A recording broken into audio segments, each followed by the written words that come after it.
Movie के starting scene में हम दो भाइयों को देखते हैं जिसमें बड़े भाई का नाम बिल होता है और वो अपने छोटे भाई को कागज की एक बोट बनाकर देता है क्योंकि बाहर बारिश आ रही थी। बिल का छोटा भाई उस बोट को लेकर बाहर बारिश में खेलने जाता है और तभी उस बच्चे की बोट पानी में बहते बहते एक सीवर में चली जाती है। और जब वो बच्चा अपनी बोट को ढूंढने के लिए उस सीवर के पास जाता है तब हम फर्स्ट टाइम पेनीवाइज को वहाँ पर देखते हैं। पेनीवाइज उस बच्चे को उसकी बोट रिटर्न करने के बहाने उसे अपने पास बुलाता है और उसके पास आते ही वो उसका एक हाथ ही खा लेता है। इस इंसिडेंट के बाद उस बच्चे का कुछ भी पता नहीं चलता कि वो कहाँ गया है और सब लोग ये समझते हैं कि वो मिसिंग हो गया। इसके बाद हम एक लड़के माइक को देखते हैं जो एक शीप हाउस में होता है और उसे कहा जाता है कि वो एक भेड़ को शूट करे, लेकिन वो ये नहीं कर पाता। लेकिन उसे ऐसा करना था क्योंकि ये उसका फैमिली बिजनेस था। फिर हम स्कूल में स्टूडेंट्स को देखते हैं और वहीं पर एक लड़की बेवरली को देखते हैं जिसकी क्लास फेलो उसे काफी तंग करती है। सब बच्चे वेकेशन स्टार्ट होने की वजह से काफी एक्साइटेड होते हैं और वहीं पर हम एक लेडी को देखते हैं जो अपनी मिसिंग बच्ची को वहाँ पर ढूंढने आई थी। वहाँ पर एक लड़का हेनरी भी था जो नेचर वाइज काफी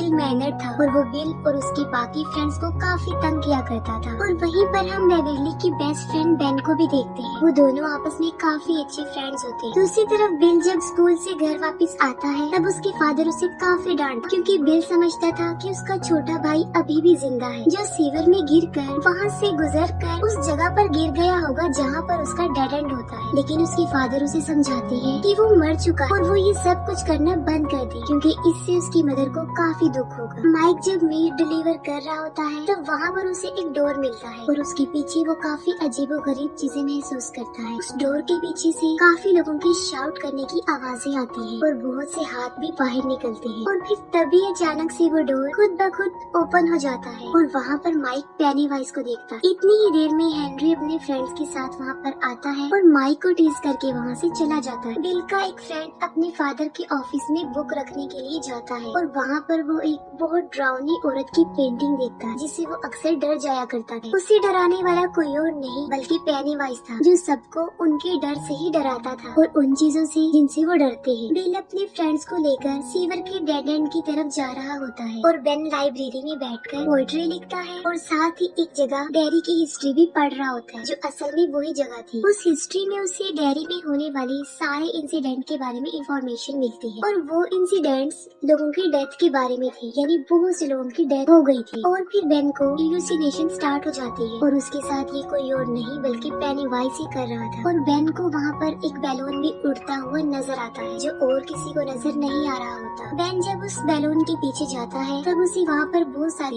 ईस्टर एग्स मिलते हैं और उन्हें फॉलो करते करते वो लाइब्रेरी तक पहुँच जाता है और तभी एक आधा जला सर कटा इंसान बेन पर हमला करने के लिए उसकी तरफ बढ़ता है, लेकिन बेन वहाँ से भाग जाता है। बेन जब वहाँ से जा रहा होता है तब हेनरी और उसके फ्रेंड उसे पकड़ लेते हैं, उसे काफी परेशान करते हैं और यहाँ तक कि हेनरी एक नाइफ से उसके पेट पर एज लिख देता है। इसी दौरान कार में एक कपल भी वहाँ से गुजरता है और बेन उनसे हेल्प मांगता है, लेकिन वो लोग उसकी एक नहीं सुनते। उसी कार में बेन एक रेड बैलून देखता है जिससे ये साफ जाहिर था कि वो कपल जो गाड़ी में बैठा हुआ है अब वो भी पेनीवाइज के कब्जे में आ चुके हैं। तभी किसी तरह बेन अपनी जान छुड़ाकर वहाँ से भाग जाता है और वो बैड ग्रुप्स का पीछा करते हैं। दूसरी तरफ बिल अपने फ्रेंड्स के साथ उस सिटी के सीवर के डेड एंड पर अपने भाई को ढूंढ रहा होता है, लेकिन वहाँ पर उसे किसी और बच्चे का जूता मिलता है। लेकिन इससे पहले कि वो सब लोग बिल के भाई को ढूंढने के लिए अंदर जाते इंजर्ड बेन वहाँ पर आ जाता है। वहीं पर बिल का एक फ्रेंड बिल के छोटे भाई को ढूंढने के लिए अंदर चला जाता है और वहाँ पर उसे बहुत सारे गोस्ट नजर आते हैं। उसे वहाँ पर बहुत सारी सॉल्स नजर आती है और पेनीवाइज उसे मार डालता है। बिल और उसके बाकी फ्रेंड्स बेन के लिए बैंडेज इक्विपमेंट्स ले रहे होते हैं, लेकिन उनके पास पैसे कम होते हैं। उसी मार्केट में बेवरली भी होती है जो मेडिसिन लेने में उनकी हेल्प करती है और फिर ये फ्रेंड्स ग्रुप बेवरली को उसके साथ तालाब पर चलने के लिए इनवाइट करते हैं। बेवरली जब घर पहुँचती है तब उसके फादर एज यूजुअल उसके साथ काफी अजीब बिहेव करते हैं। अपने फादर के बिहेवियर की वजह से बेवरली काफी अपसेट रहती थी और इस बार तो वो इतनी दुखी होती है कि वो अपने बाल काट लेती है। फिर वो सब फ्रेंड्स और बेवरली तालाब पर काफी एंजॉय करते हैं। ये सब फ्रेंड्स मिलकर बेन के घर जाते हैं और वहाँ पर उसका डेरी टाउन से रिलेटेड हिस्ट्री कलेक्शन देखते हैं। बेन उन्हें बताता है कि जो लोग इस सिटी में रहा करते थे एक एक करके वो वहाँ से गायब होते रहे, लेकिन अजीब बात तो ये है कि लोगों के गायब होने का कोई भी रीजन, उनकी डेड बॉडी या कोई भी निशान नहीं मिला। बस सिर्फ उस सिटी में ही एक कुएं के पास मरे हुए लोगों के कपड़े थे जो खून से भरे हुए थे और वहाँ पर खून खराबा आम हो गए, लेकिन उसके पीछे ये पता नहीं चल सका कि ये कौन कर रहा है। फिर हम बिल के फ्रेंड एडी को देखते हैं जो स्कूल से घर की तरफ जा रहा होता है और रास्ते में वो एक बहुत पुराने घर के सामने से गुजरता है और ठीक उसी वक्त उसकी मेडिसिन लेने का टाइम भी हो जाता है और एडी वहाँ पर रुककर अपनी मेडिसिन लेने लगता है और तभी एडी को उस घर से किसी की आवाजें सुनाई देती है। वो आवाजें सुनकर एडी काफी घबरा जाता है। वो वहाँ से जाने लगता है, तभी घबराहट के आलम में उसकी मेडिसिन उसके हाथों से गिर जाती है। एडी जब अपनी मेडिसिन उठा रहा होता है तभी वहाँ पर एक बदसूरत काफी गंदा और बीमार आदमी आकर उसे डराता है और उसे डराते डराते वो उस पुराने घर की तरफ ले जा रहा होता है, लेकिन एडी भागकर उस घर के पीछे चला जाता है और एडी को वहाँ पर पेनीवाइज नजर आता है।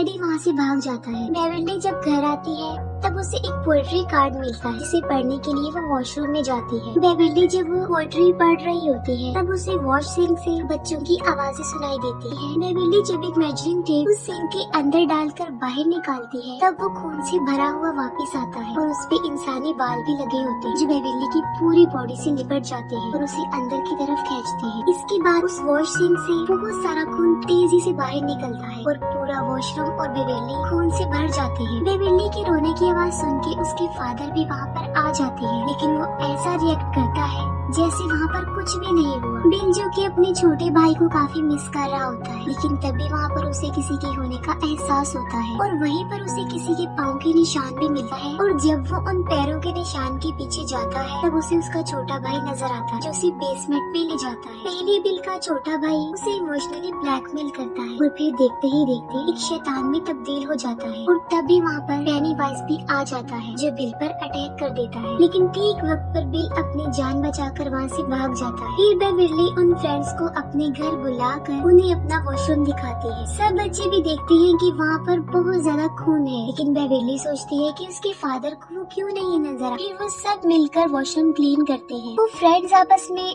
डिस्कस करते हैं कि कुछ न कुछ तो गड़बड़ जरूर है, क्योंकि उन लोगों के साथ भी कुछ न कुछ अजीबोगरीब हो रहा है और वो जोकर उनको भी नजर आता है। तभी कुछ दूर फासले पर उन्हें हेनरी की कार और माइक की साइकिल नजर आती है और वो माइक को बचाने के लिए फौरन भागते हैं। दूसरी तरफ हेनरी और उसके फ्रेंड्स जबरदस्ती माइक को कच्चा गोश्त खिलाने की कोशिश करते हैं और उसे काफी पीटते भी हैं। तभी कुछ दूर फासले पर माइक को पेनीवाइज नजर आता है जो एक बच्चे का हाथ खा रहा था और साथ साथ वो माइक को एक अजीब सी स्माइल भी दे रहा था और तभी फौरन वो फ्रेंड्स वहाँ पर पहुँच जाते हैं और हेनरी और उसके फ्रेंड्स पर पत्थरों की बारिश कर देते हैं और वो लोग माइक को सेव कर लेते हैं। फिर वो ग्रुप मिसिंग होने वाले बच्चों के पोस्टर देख रहे थे। तभी बेन उन्हें बताता है कि उसने डेरी टाउन के बारे में दोबारा से पढ़ा है। वो कहता है कि मुझे पता चला है कि डेरी टाउन में हर 27 साल बाद ऐसे इंसिडेंट्स होते रहते हैं। उन इंसिडेंट्स में लोग गायब होते हैं और ज्यादातर बच्चे, और ऐसा पहले तो कुछ अरसे तक चलता रहता है लेकिन फिर अचानक से बंद हो जाता है और फिर 27 सालों बाद ऐसा होने लगता है। वो लोग ये समझ जाते हैं कि कोई तो है जो 27 साल बाद आ जाता है और बच्चों को पकड़कर खा जाता है और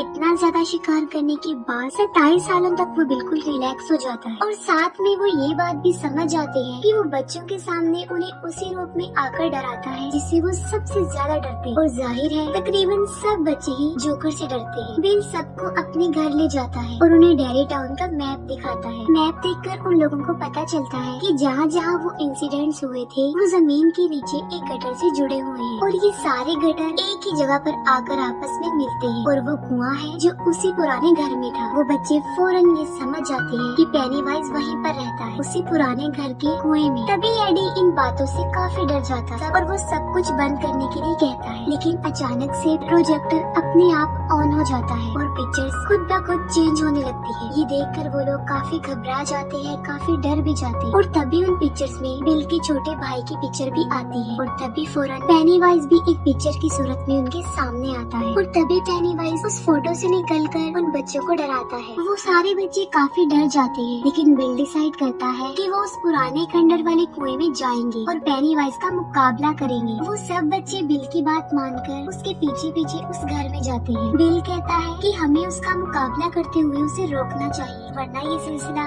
ऐसे ही चलता रहेगा और हो सकता है कि कि नेक्स्ट उनमें से ही कोई हो जो मिसिंग हो जाए और उस जोकर का शिकार बन जाए। और जब वो लोग उस घर के अंदर जाते हैं तब पेनीवाइज उन्हें विजन दिखाता है और एक दूसरे से अलग कर देता है। एडी फिर से उस क्रीपी आदमी से डरकर ऊपर से नीचे गिर जाता है और काफी इंजर्ड हो जाता है। उन फ्रेंड्स में बिल का फ्रेंड रिची जो एक रूम में बंद हो जाता है और वहाँ पर बहुत सारे जोकर्स थे और तभी वहाँ पर पेनीवाइज आ जाता है। लेकिन इससे पहले कि वो रिची को कोई नुकसान पहुँचाता, बिल बिल्कुल ठीक वक्त पर दरवाजा खोलकर उसे बचा लेता है और फिर पेनीवाइज एडी के पास जाता है। लेकिन इससे पहले कि पेनीवाइज एडी को डराकर मार देता, बिल और रिची वहाँ पर पहुँच जाते हैं और पेनीवाइज उन दोनों पर ही अटैक कर देता है। और तभी बेविरली एक लोहे की रॉड को पेनीवाइज के सर में दे मारती है जिससे वो जख्मी हो जाता है। लेकिन इसके बावजूद भी वो बच्चों को डराने से बाज नहीं आता, वो उन्हें काफी डराता है और अपने बड़े बड़े नाखूनों से वो बेन को जख्मी कर देता है। लेकिन वो सारे बच्चे वहाँ पर एक साथ थे और पेनीवाइज भी इंजर्ड था, तो वो उन्हें कोई नुकसान पहुँचाए बगैर ही वहाँ से चला जाता है। तभी बिल उसका पीछा करता है और उसे उस कुएं में जाते हुए देख लेता है और तभी वो सब बच्चे उस घर से अपनी जान बचाकर भाग जाते हैं। बिल अपने फ्रेंड्स को कहता है कि वो दोबारा से उस घर में जाएंगे, लेकिन अब वो पूरी तैयारी से आएंगे और बड़ी बहादुरी से वो पेनीवाइज का मुकाबला करेंगे। लेकिन बेविरली के अलावा कोई भी उसकी ये बात मानने के लिए एग्री नहीं होता। वो कहते हैं कि वो लोग वापस वहाँ पर नहीं जाएंगे। बिल का फ्रेंड रिची जब उसे कहता है कि उसका भाई अब मर चुका है, बिल को इस बात पर गुस्सा आ जाता है और उन दोनों में लड़ाई हो जाती है और वो ग्रुप आपस में बिखर जाता है। बेविरली उन्हें काफी समझाती है कि पेनीवाइज यही चाहता है कि वो सब एक दूसरे से अलग हो जाए, क्योंकि उसे पता है कि अगर वो साथ रहे तो वो उसका मुकाबला कर लेंगे। लेकिन बेविरली की ये बात कोई नहीं सुनती। दूसरी तरफ हेनरी को अपने घर के पास रखे गए लेटर बॉक्स के ऊपर एक रेड बैलून उड़ता हुआ नजर आता है जो पेनीवाइज के वहाँ होने का साइन था। जब उस बॉक्स को ओपन करता है तब उसे वहाँ पर एक नाइफ मिलता है। ये नाइफ उसी का था जो जंगल में गिर गया था जब वो बेन के पीछे भागा था। हेनरी जब उस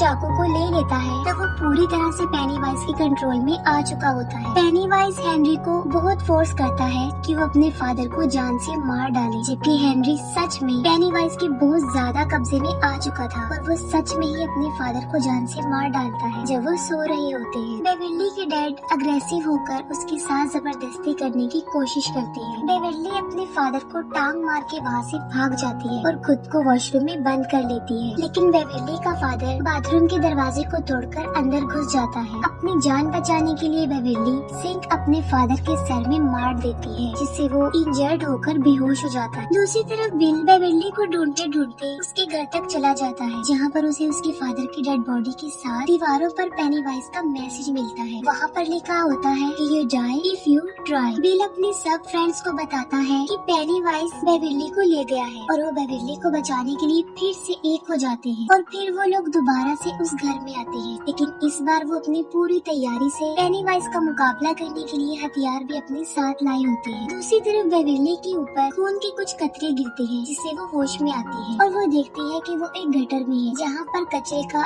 एक बहुत बड़ा ढेर काफी ऊंचाई तक लगा होता है और वहाँ पर बच्चों की डेड बॉडीज भी हवा में फ्लाई करती है। तब बेविरली वहाँ से भागने की कोशिश करती है लेकिन पेनीवाइज उस पर अटैक कर देता है और उसे काफी डराता है। लेकिन बेविरली नहीं डरती। बेविरली बड़े बहादुरी से उसका मुकाबला करती है। पेनीवाइज जब देखता है कि वो उसे नहीं डर रही तो वो उसे उसका असली रूप दिखाता है और वो पेनीवाइज की एक डेड लाइट भी थी। उसे देख के बेविरली फौरन बेहोश हो जाती है। सारे बच्चे कुएं से नीचे उतर जाते हैं लेकिन सबसे लास्ट में जब माइक की बारी आती है तब हेनरी उस पर अटैक कर देता है। उसे मारने की कोशिश करता है लेकिन माइक उसका मुकाबला करके कुएं से उसे काफी नीचे गिरा देता है। वो लोग जब नीचे उतर रहे होते हैं तब उनका एक फ्रेंड उनसे बिछड़ जाता है और यहाँ पर पेनीवाइज उस भयानक पेंटिंग वाली औरत की सूरत में उस पर अटैक कर देता है। बाकी फ्रेंड्स अपने उस दोस्त को ढूंढने के लिए वहाँ पर पहुँच जाते हैं लेकिन इससे पहले कि पेनीवाइज उसे जान से मार डालता वो सब वहाँ पर पहुँच जाते हैं और पेनीवाइज वहाँ से भाग जाता है। और तभी बिल को अपना छोटा भाई भी वहाँ पर नजर आता है जिसको फॉलो करते हुए वो बिल्कुल उसी जगह पर पहुँच जाता है जहाँ पर बेविरली भी थी। बेविरली हवा में लटकी हुई थी और बिल उसे नीचे लाने की कोशिश करता है और फिर बिल अपने भाई के पास चला जाता है। तभी बाकी फ्रेंड्स वहाँ पर आ जाते हैं और सब मिलकर बेविरली को नीचे उतारते हैं लेकिन बेविरली होश में नहीं थी। वो सब उसे होश में लाने की कोशिश करते हैं लेकिन स्टिल वो होश में नहीं आती। फिर बेन बेविरली को हक करता है क्योंकि वो उसे लाइक करता था, तो इसी वजह से बेविरली पेनीवाइज की ट्रैप से बाहर आ जाती है और बिल्कुल होश में आ जाती है। पेनीवाइज बिल को